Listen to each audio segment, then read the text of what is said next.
detergent, hirap na magpabula.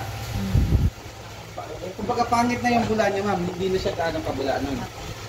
Kaya ang tips ko sa inyo, pagdating na ito, pababa siya. Kapag 17-16 na nakalagay dito, buksan natin to, walang babagsak na tubig nun. Pag operated siya, kagaya nito, operated siya, may babagsak na tubig. Pagdating ng 17-16, bali ano yun, 3 minutes, 18, 17, 16 minutes. Opo. 17, 16. Opo, walang babagsak na tubig nun, kaya pwede natin itong buksan. Pagdating ng 15, pagdating ng 15, babagsak na yung tubig dito sa ano. Iba-flash na yung Kasi ibig sabihin, mabilis dapat paglagay. Hindi ba, kasi matagal din yun, 3 minutes din yun.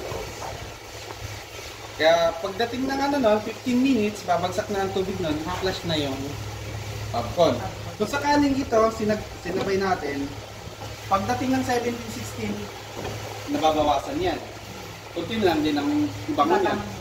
Tapos kung itong bula, hindi siya gaano kabula kasi may halong, may halong popcorn. Alam naman natin si popcorn, nilalabanan niya yung bula.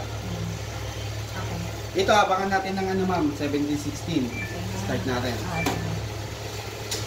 Tapos sa paglagay pala ng ma'am, depende kasi ma'am, may customer tayo na hindi nagpapalagay ng bleach or Zondrox. Kung di color lahat ang salang niya, color shade. Kung lahat puti, white Zondrox. Pero yung iba hindi naman nagpapalagay. Pero sa natin, sa full service, hindi kasama ang color shade kung sakaling magpalagay sila.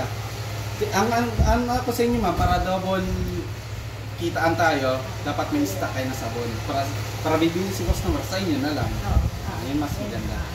Tapos offerin ko rin kung magpapalagay ng bleach. Oo. Mag-a-additional.